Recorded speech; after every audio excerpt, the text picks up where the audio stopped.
మూడోది ఏంటి? భూమి మీద పుట్టేదానికి నిర్ణయ కాలము, జీవితంలో మనం పొందాల్సినవి పొందేదానికి నిర్ణయ కాలం, పోయేదానికి కూడా నిర్ణయ కాలం ఉంది. అది 90వ కీర్తనలో మోషే గారు చెప్పాడు. నరులారా తిరిగి రండని దేవుడు పిలుస్తున్నాడట, మనిషిని మంటికి మారుస్తున్నాడట. 90వ కీర్తన 3వ వచనం. నీవు మనుషులను మంటికి మార్చుచున్నావు, నరులారా తిరిగి రండి నీవు సెలవిచ్చుచున్నావు. నీ దృష్టికి 1000 సంవత్సరములు గతించిన నిన్నటి వలె నున్నవి, రాత్రి అందలి ఒక జాము వలె నున్నవి. 1000 సంవత్సరాలు అంట. చదువురా. వరద చేతనైనట్టు నీవు వారిని పారగొట్టు వేయగా వారు నిద్రింతురు, ప్రొద్దున వారు పచ్చగడ్డి వల్ల చిగురింతురు. ప్రొద్దున అది మొలచి చిగురించును, సాయంకాలమున అది కోయబడి వాడబారును. నీ కోపం వల్ల మేము క్షీణించుచున్నాము, నీ ఉగ్రతను బట్టి దిగులు పడుచున్నాము. మా దోషములను నీవు నీ ఎదుట నుంచుకుని ఉన్నావు, నీ ముఖ కాంతిలో మా రహస్య పాపములు కనబడుచున్నవి. నీ ఉగ్రతను భరించుచునే మా దినములన్నీ గడిపితిమి, తూర్పులు విడిచినట్టు మా జీవిత కాలం జరుపుకుందు. మా ఆయుష్కాలము 70 సంవత్సరములు, అధిక బలమున్న 80 సంవత్సరములకు. ఆయనను వాటి వైభవం ఆయాసమే దుఃఖమే అది త్వరగా గతించును, మేము ఎగిరిపోవుదాము. నిర్ణయ కాలం, మన జీవితానికి ఒక నిర్ణయ కాలం. ఏమండి? ఆయనను వారి దినములు 120 ఏండ్లగును. ఆదికాండం 6వ అధ్యాయం. ఇంటికి పోయి చదవండి. అక్కడ 120 అన్నాడా? అక్కడ 120 అన్నాడా? ఇక్కడ ఏమంటున్నాడు? నరుని ఆయుష్కాలము 70 సంవత్సరములు, అధిక బలమున్నా 80 సంవత్సరములు. ఒక మాట, ఏమయ్యా నువ్వేమో 120 బతుకుతావా? పోతా పోతా మాకేమో 70 రాసిపోతావా? మోషేని అడగాల మనం. మోషే జీవించిన సంవత్సరములు ఎన్ని? 120 ఏళ్ళు. కంటి చూపు తగ్గల, కాలి సత్తువు తగ్గలేదని రాసుంది. నీకేమో 120. మాకేమో 70 అధిక బలం ఉంటే 80. ఏ న్యాయం ఇది? దేవునికి మహిమ. హల్లెలూయా. కానీ మీకు ఒక వింతైన విషయం తెలుసా? మోషే రాసింది కరెక్టే. మోషే అనుకున్నాడు 80 వచ్చేసిన ఇక అయిపోయింది నా టైం అని. మోషే లెక్క ప్రకారం మోషే పూర్తిగా అయిపోయినట్టు. 80 ఏళ్ళకి అయిపోయింది, ఇంకేం లేదు, అంతా శూన్యం. నా లైఫ్ కూడా శూన్యం, నా పని అయిపోయింది, నా వయసు అయిపోయింది, టోటల్ క్లోజ్ అనుకున్నాడు. అయితే దేవుడు చేశాడు కార్యం. అయిపోయింది అన్నావు కదా, అయిపోగొట్టేవాడిని నేనే, అవసరమైతే పొడిగించేవాడిని నేనే. 80తో అయిపోయింది అన్నావు కదా, నిజమే. 70 లేక 80. అయితే నేను ఎంటర్ అవుతున్నా, నేను ఇస్తున్నా పో, ఇంకొక 40 నీకు అదనంగా ఇస్తున్నా పో అన్నాడు. ఓ బతుకుపో, 40 ఏళ్ళు పో, చెయ్యి, నీ పని ఉంది, నీకు పని ఉంది. పని లేకపోతే తీసుకుందును, 70లోనే తీసుకుందును, లేదా ఇంకో 10 కలిపి 80లో తీసుకుందును. కానీ పని ఉంది నీతో నాకు, చక్కబట్టాల్సింది ఉంది. రక్షకుడిని పుట్టించాలంటే ఆ గోత్రం బయటికి రావాలా, ఆ జనాంగం బయటికి రావాలా. వాళ్ళంతా ఐగుప్తులోనే ఉన్నారు, వాళ్ళు బయటికి తెచ్చే పని ఉంది నీతో నాకు. కాబట్టి నీ లెక్క కరెక్టే. అయితే ఆ లెక్కకి నేను ఇంకో 40 జోడిస్తున్నా.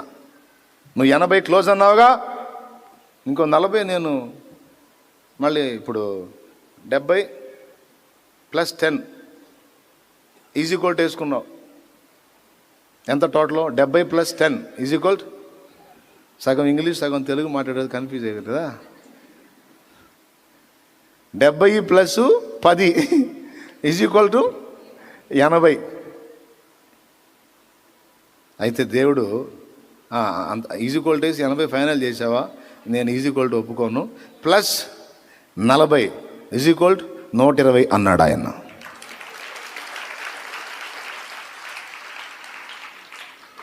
అంతే కదా. ఆయన వేసుకుంది ఏంది? నరుని ఆయుష్కాలం 70, అధిక బలం ఉంటే ప్లస్ ఒక 10, 10 = నువ్వెవరు వెంటనే = చేయటానికి? ఆ = చేసి 80 వేసుకున్నావా? ఓకే, నేను ఆ 80 పక్కన మళ్ళీ ప్లస్ వేసి 40 రాసేసాపో. ఏంది ప్రభా 40లు 50లు ఏంది? అరే నా చేతుల్లో ఉంది రా సమస్తం. 40 ఇస్తా, 50 ఇస్తా, అవసరమైతే 100 ఇస్తా. నీకెందుకు? పని ఉంది నీతో నాకు. పని లేకపోతే ఉన్న 100లో కూడా ఒక 50 తీసేస్తా. నువ్వు ఎక్స్ట్రా చేస్తే 100లో 70 తీసి 30. నీకు ఇవ్వబడిన దానిలో కొంత తగ్గించడం తెలుసు, నీకు అయిపోయిన దానిలో కొంత కలపటం కూడా నాకు తెలుసు. రెండింటికి నాకు అవకాశం ఉంది. నువ్వు వెళ్ళేదాని గురించి కూడా ఏం చింతపడాల్సిన అవసరంలా. పోయాక ఏం జరిగిద్దో చింతపడాల్సిన అవసరంలా. తొందరగా పోతానేమని చింత కూడా అవసరంలా. ఇంకా పోవట్లేదు ఏందని చింత కూడా అవసరంలా. ఏం ఆవేశపడద్దు. సమయం అయిపోయినాక ఉంచమన్నా ఉంచడం. ఇంకో 10 ఏళ్ళు అయ్యా బతకాలను ఉందని నోరమి ఏం చేస్తాడు కదా అంటాడు. దేవునికి స్తోత్రం. హల్లెలూయా. ఏమి నీకు ఆయన సమయం ముగించినంత వరకు ఏ కంపెనీ జబ్బు వచ్చినా నువ్వు బావు. నేను చెబుతున్నా కదా, నీకు ఆయన టైము ముగించినంత వరకు ఏ కంపెనీ జబ్బు వచ్చినా వచ్చింది అట్టు ఉంటుంది, కానీ నీకేం కాదు. ప్రభా నాకేం కానప్పుడు చాలా కాలం బతకడానికి అవకాశం ఇచ్చినప్పుడు ఈ జబ్బు కూడా తీసేయచ్చు కంటే అది తీసాను, అది తీసేస్తే నువ్వు మాటను, నా కృప నీకు చాలు, అది ఉండాలి అంతే అంటాడు ఆయన. లేదా ఆయన చిత్తమై నువ్వు అనుకున్న షేపులోకి వచ్చినట్లయితే అవసరం లేదనుకుంటే తీసేస్తాడు కూడా, తీసేస్తాడు. చాలామంది జీవితాల్లో కార్యాలు చేశాడు. మరి పెద్ద పెద్ద రిపోర్ట్లు మారిపోయినాయి. కంపెనీ జబ్బులు నార్మల్ రిపోర్ట్స్ వచ్చినాయి. మరి స్తోత్రం. సమస్తము ఆయనకు సాధ్యం. అయితే అన్నీ నిర్ణయకాల వశం. స్తోత్రం. అన్నీ కాలవశంలో పెట్టేశాడు. అది అసలు. ఈ ఒక్క వచనం చదివించేసి ముగిస్తా. అన్ని ఎందులో పెట్టాడు? కాలవశంలో పెట్టాడు. ఆ కాలము నీకు వచ్చినప్పుడు, ఆ సమయంలోకి నువ్వు వచ్చినప్పుడు, నీ పిల్లలు వచ్చినప్పుడు, నీ వారు వచ్చినప్పుడు, వారికి దేవుడు నిర్ణయించినవన్నీ వాళ్ళు పొందుకుంటారు. ఈ మాటతో దేవుడు నాతో మాట్లాడుతున్నాడు. మీ సంగతి ఏమో.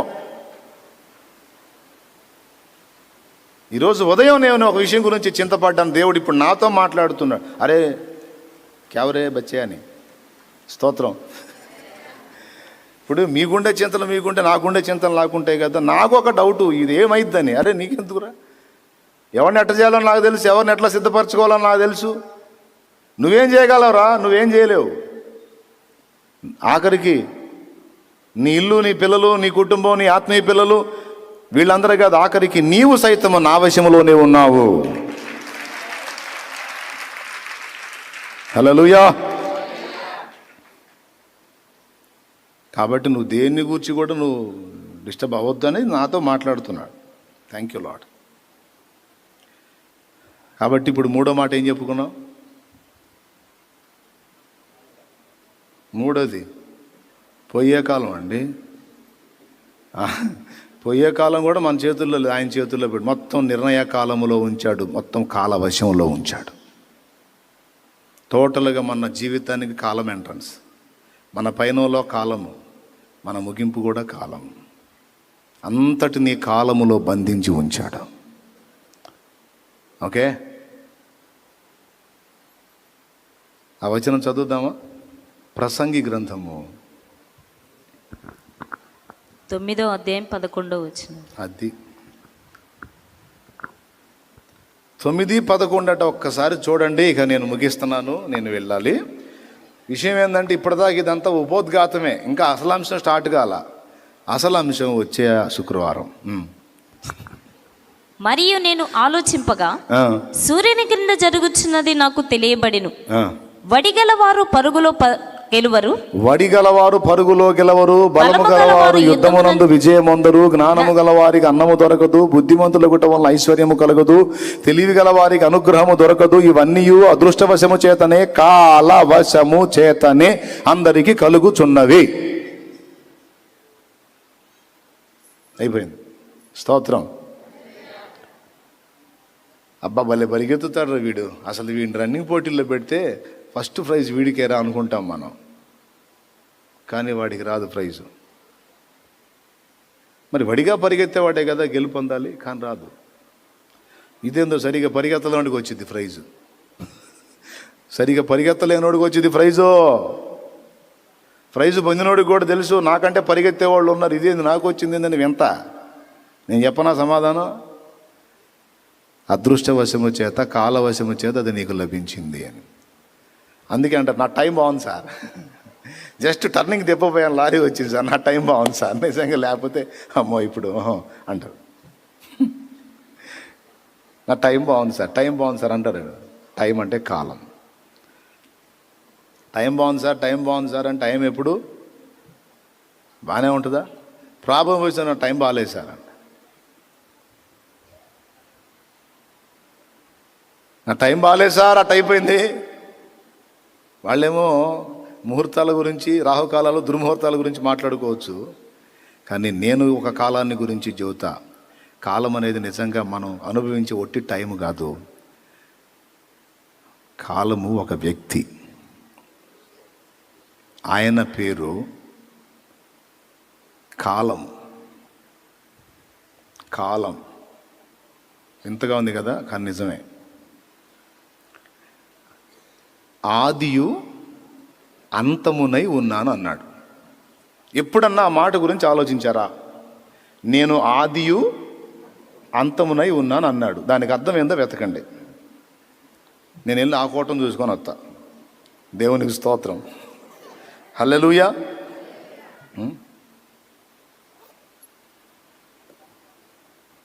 వెతకండి. నేను ఆదియు అంతమునై ఉన్నాను అన్నాడు. ఆది అంటే ఏంది? ప్రారంభం, ఒక కాలం. అంతము అంటే ఏంది? ముగింపు, ఒక కాలం. టోటల్గా కాలం. మనము ఆయన యందు ఉన్నాము, ఆయన యందు ఉండి ఉనికి కలిగి చరించుచున్నాము అన్నాడు. అసలు ఆయన యందు మనం ఉండటం అంటే అర్థమైంది. ఇందా చదివారుగా మీరే అపోస్తుల కార్యం 17లో 26 నుంచి.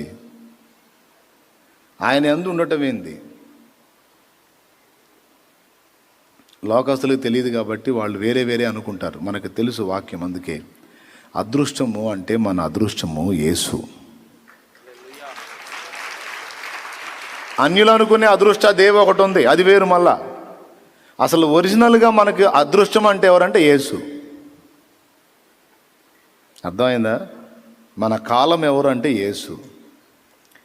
యేసయ్య నీ జీవితంలోకి ఎంటర్ అయ్యాడంటే, నువ్వు యేసయ్యలోకి వచ్చేసావంటే ఇక టైం బాగాలేదు సార్ అన్న డైలాగ్కే ఆస్కారం లేదు. ఇక ఫినిషింగ్ టచ్. యేసయ్యలోకి నువ్వు ప్రవేశించిన తర్వాత ఏం చేద్దాం సార్, బ్యాడ్ టైం సార్, నా టైం బాగాలేదు అనే డైలాగ్కి ఆస్కారమే లేదు. ఎందుకంటే యేసు నీకు ఎప్పటికీ శుభకాలమే కానీ అశుభకాలం కాదు.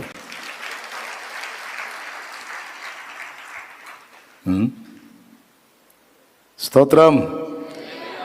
యేసు నాకు అదృష్టం అండి. నా అదృష్టం, నా నిధి, నా ఐశ్వర్యం, నా కిరీటం, నా అతిశయం, నా ఆనందం. యేసయ్యను బట్టి మేసం తిప్పుతా. యేసయ్య లేకపోతే నల్లకుంటాను. యేసు నా రోషం, యేసు నా పౌరుషం, యేసు నా నీతి, యేసు నా పరిశుద్ధత, యేసు నా విమోచన. ఇక మీరు ఏది ఔన్నత్యం కలిగినవి అనుకుంటారో అవన్నీ నాకు యేసే.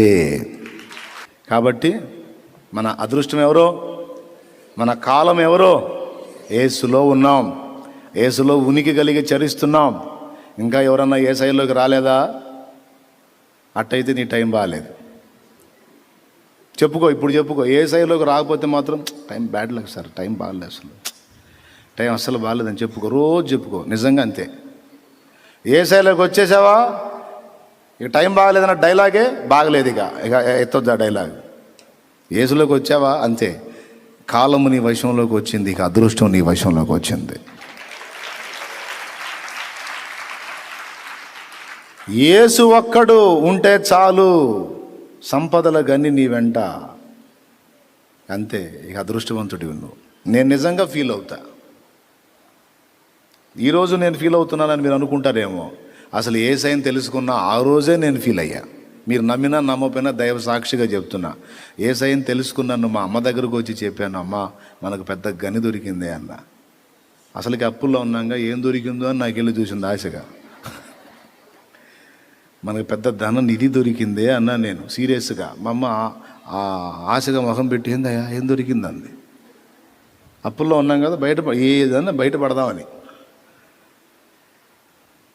దేవుడమ్మా అన్న ఎటు చూసింది, ఇక్కడే ఆడ కూర్చొని ఉందనుకుంటాగా, చూసి దేవుడా అంది నిట్టూర్పు విడిచి. ఆ రోజు చెప్పా, మరి మా అమ్మ గుర్తుందో లేదు, నిజంగా నేను నాకు దైవ సాక్షిగా చెప్పా మా అమ్మకి. నసరావుపేట బరంపేట దగ్గర ఒక రోడ్డు మీద మా అమ్మని కలుసుకొని ఆ మాట నేను చెప్పిన స్పాట్ కూడా నాకు గుర్తుంది. నిజంగమ్మా యేసయ్య తరగని గనివా, నిజమైన దేవుడుమా, దేవుడు ఉన్నాడు అన్నది నిజం, ఆ దేవుడు యేసేనన్నది నిజం.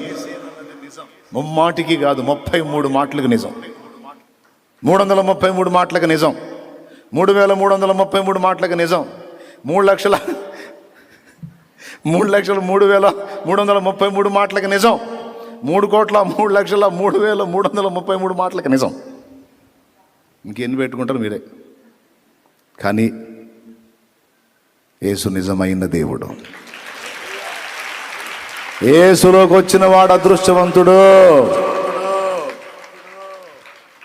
అంతే అంతే అంతే.